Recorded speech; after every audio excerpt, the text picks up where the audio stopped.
విజయవాడలో హైందవ శంఖారావం కార్యక్రమంలో కోసం ఏర్పాటు చేసిన వేదిక ప్రాంగణాన్ని ఆదోని ఎమ్మెల్యే బీకే పార్థసారథి విశ్వ హిందూ పరిషత్ నాయకులు పరిశీలించారు. హిందూ దేవాలయాలు ధర్మ పరిరక్షణ కోసమే హైందవ శంఖారావం నిర్వహిస్తున్నట్లు ఎమ్మెల్యే పార్థసారథి తెలిపారు. ప్రభుత్వాలకు హుండీ మీద ఉన్న ప్రేమ దేవాలయాలపై లేదన్నారు. హైందవ శంఖారావం కార్యక్రమం ఏర్పాట్లపై మరింత సమాచారం మా ప్రతినిధి మహేష్ అందిస్తారు. లక్ష్యంలో భాగంగా విజయవాడకు దగ్గరగా ఉన్న కేశరపల్లిలో హైందవ శంఖారావం పేరుతోటి మహాసభ ఒకటి ఏర్పాటు చేస్తున్నారు విశ్వ హిందూ పరిషత్ ఆధ్వర్యంలో. దీనిపై మరింత పూర్తి సమాచారం ఆదోని ఎమ్మెల్యే బీకే పార్థసారథి ఉన్నారు. ఆయన అడిగి తెలుసుకుందాం. సార్, హిందూ ధర్మ పరిరక్షణ అనేది ఎస్టాబ్లిష్డ్, దీన్ని నిర్జీవం అయిపోతున్న దేవాలయాలని పునర్వ్యవస్థాపన చేస్తున్నారు. దీన్ని ఏ విధంగా చూడాలి? ఇది హిందూ ధర్మ వేదికగా మీరేం చెప్పబోతున్నారు? హైందవ శంఖారావం విశ్వ హిందూ పరిషత్ ఆధ్వర్యంలో జరుగుతున్నటువంటి మహాసభ సుమారుగా 2 లక్షల నుంచి 3 లక్షల మంది రాష్ట్రంలో నలుమూలల నుంచి ఇక్కడికి వచ్చి హిందూ ధర్మ పరిరక్షణ కోసం చేస్తున్నటువంటి ఈ సభలో పాల్గొనబోతా ఉన్నారు. బేసిక్గా హిందూ ధర్మం అన్నది ఆలయం చుట్టూ తిరుగుతుంది. మనం ఆలయానికి పోతాం కాబట్టి హిందువులు అవుతాం. సో మన ఉనికి అంతా కూడాను ఆలయంలో ఉంటుంది. ఆలయాల పరిరక్షణ మన బాధ్యతగా భావిస్తూ ఉంటాం. సో ఆలయాన్ని నిర్మించుకోవడం, ఆలయాన్ని పునర్నిర్మించుకోవడం, దాంట్లో ధూపదీప నైవేద్యాలని సక్రమంగా ఏర్పాటు చేసుకోవడం, దాని ద్వారా ధర్మ ప్రచారాన్ని చేసుకోవడం, ఇవన్నీ కూడా ప్రతి ఒక్క హిందువు కూడా తప్పనిసరిగా చేయాల్సిన పనిగా మనం భావిస్తూ ఉంటాం. అందువల్ల ఈరోజు మనం చూస్తూ ఉంటే చిన్న చిన్న దేవాలయాలు, లక్షలాది దేవాలయాలను వాటిలో ధూపదీప నైవేద్యాలు పెట్టడం కూడా ఇబ్బందిగా ఉంది.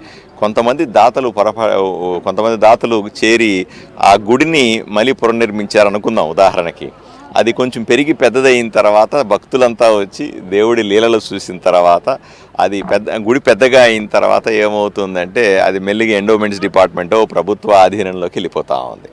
ఎవరైతే ఆ గుడిని పెద్ద చేశారో, గుడిని పునర్నిర్మించారో వాళ్ళకి ఎటువంటి బాధ్యత లేకుండా ప్రభుత్వం తీసుకుంటుంది. ప్రభుత్వానికి ఆ దేవుడి మీద కానీ ఆ ఆలయం మీద మక్కువ కంటే కూడా ఆలయంలో ఉన్న హుండీ మీదనే మక్కువ ఎక్కువగా ఉంటుంది. ఆ డబ్బులన్నీ తీసుకొని నిజంగా మనము ఎవరైనా సరే, మీరో నేనో డబ్బులు ఎందుకు వేస్తాం హుండీలో? మన కానుకలన్నీ కూడా ఆ ధర్మ ప్రచారానికో, ఆ ఆలయాల అభివృద్ధికో, ఏ ఆలయంలో డబ్బులు ఇస్తామో ఆలయాల అభివృద్ధికి ఉపయోగపడాలని. కానీ అలా జరగదు. ఆ డబ్బులు తీసుకెళ్ళి ఇంకేదో ప్రభుత్వ పథకాలకు ఖర్చు పెడతా ఉంటారు. దీన్ని వ్యతిరేకిస్తుంది హిందూ ధర్మము. హిందూ ప్రజలందరూ కూడా బాధపడుతూ ఉంటారు.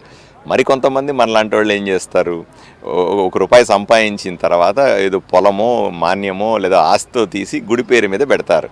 ఎందుకు పెడతారంటే మనం పోయిన తర్వాత కూడా అక్కడ ధూపదీప నైవేద్యాలకి మనం ఇచ్చినటువంటి మాన్యంలో ఉన్నటువంటి ఆదాయంతో జరుగుతుంది అనే ఉద్దేశం. కానీ అలా జరగట్లేదు. ఇప్పుడు వేలాది ఎకరాలు, లక్షలాది ఎకరాలు ఆంధ్రప్రదేశ్లో కానీ దేశమంతా కూడా ఆలయాలకి ఆస్తులు ఉంటే కూడా ఈరోజు అవన్నీ కూడా అందరూ ఆక్రమించుకున్నారు, దౌర్జన్యాలు చేశారు, లిటిగేట్ చేశారు, అన్నీ కూడా వేరే వాళ్ళకి వెళ్ళిపోయినాయి. వీటిల్ని మనం ఆపాల్సిన అవసరం ఉంది. ఇది హిందూ ధర్మానికి కోపాన్ని తెప్పించే అంశంగా మనం గట్టిగా చూడాల్సిన అవసరం ఉంది. ఇవన్నిటినీ కూడా ప్రతి ఒక్కరూ కూడా గుడిని నిర్మించడమో, కొత్త గుడి కట్టడమో, ఉన్న గుడిని పునర్నిర్మించడం అనేది అది పూర్వజన్మ సుకృతంగా భావిస్తాం. అట్లాంటి సందర్భాన్ని మనం గుర్తు చేసుకుంటూ హైందవ ధర్మాన్ని పాటించే ప్రతి ఒక్కరికి కూడా హైందవ ధర్మంలో మనం తీసుకోవాల్సిన గుర్తించాల్సిన విషయాలన్నీ ఒకసారి మళ్ళీ గుర్తు చేసుకుంటూ ఇక్కడ ప్రతి కార్యకర్త కూడా ఉపదేశం చేయడం జరుగుతూ ఉంటుంది. ముఖ్యంగా ఈ హైందవ శంఖారావానికి ఎంతమంది రాబోతున్నారు? మీరు ఏమేమి ఏర్పాట్లు చేశారు? వారు హైందవ శంఖారావానికి 2 నుంచి 3 లక్షల మంది ఇక్కడ వస్తారని అంచనా. ఇంకా ఎక్కువ పెరగచ్చు కూడా. ఎందుకంటే విపరీతమైన స్పందన ఉంది. మీరు గమనిస్తే ప్రతి గ్రామం నుంచి మేము వస్తాం. ఇది రాజకీయ సభ కాదు. అన్నింటి గుర్తుపెట్టుకోవాల్సింది అంటే ఎవరిని తరలించేదంటూ ఉండదు. మేము బస్సులు పెట్టి తరలించేదో లేదా ట్రైన్లు వేసి తరలి అట్లా ఎవరి పాటుకు వాళ్ళు వెహికల్స్ ఏర్పాటు చేసుకొని, ఎవరి పాటికి వాళ్ళు టికెట్ కొనుక్కొని ట్రైన్లోనో బస్సులోనో ఎవరి పాటికి వాళ్ళ సొంత ఖర్చులతో ప్రయాణం చేసి ఇక్కడికి వచ్చేది. ఇక్కడికి వచ్చిన తర్వాత వాళ్ళకు భోజనం కానీ, మేము స్నానం చేసుకోవడం, మంచినీళ్ళు కానీ ఇట్లాంటివి ఏర్పాట్ల వరకు మాత్రమే చేస్తాం. అంతకుమించి ఏమీ ఉండదు. కానీ ఇప్పటికే మేము ఒక QR కోడ్ ఇచ్చి మేము సభకు వస్తున్నాము అని చెప్పండి అని చెప్తేనే లక్షలు దాటుతూ ఉన్నాయి. మరి ఇది ఎంత దూరం వెళ్తుందో, ఇంకెంత పెద్ద సభ అవుద్దో మనం చూడాల్సిన అవసరం ఉంది. బట్ ఏదేమైనా సరే రాష్ట్ర వ్యాప్తంగా వస్తున్నాడు పెద్ద స్పందనని ఈరోజు మనం గమనించాల్సిన అవసరం కూడా ఉంది. అంటే అలాగే నిర్జీవం అవుతున్న దేవాలయాలకి పునఃస్థాపనకు కూడా ఏమన్నా ప్రణాళికలు ఏమన్నా చేస్తున్నారా? 100% విశ్వ హిందూ పరిషత్ ఆధ్వర్యంలో ఇప్పటికే పెద్దలందరూ కూడా ఈ ఆలయాల పరిరక్షణ గురించి, ఆలయాలను పునర్నిర్మించడం గురించి, వాటిని బాగు చేయడం గురించి, వీటన్ని గురించి పెద్ద ప్రణాళికలు వాళ్ళు చేస్తూ ఉన్నారు. పెద్దలు వాళ్ళ ఆలోచన విధానాన్ని బట్టి తప్పనిసరిగా రేపు సభలో ఎంతోమంది పీఠాధిపతులు ఉంటారు, పెద్ద స్వాములు ఉంటారు, విశ్వ హిందూ పరిషత్కి సంబంధించినటువంటి ఢిల్లీ పెద్దలు ఉంటారు.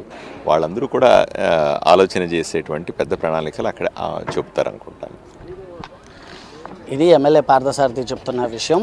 ఏది ఏమైనప్పటికీ నిర్జీవం అవుతున్న దేవాలయాలని పోసే విధంగా విహెచ్పి పనిచేస్తోందని, దానికి తగ్గ ప్రణాళికలు కూడా చేస్తున్నారని, దీనికి పీఠాధిపతులు సైతం కూడా ప్రణాళిక రచనలో భాగం పంచుకుంటున్నారని చెప్పి కూడా చెప్తున్నారు. పరిస్థితి నెలకొంది. కెమెరా పర్సన్ నానితోటి జర్నలిస్టు మహేష్, హైందవ శంఖారామ వేదిక నుంచి.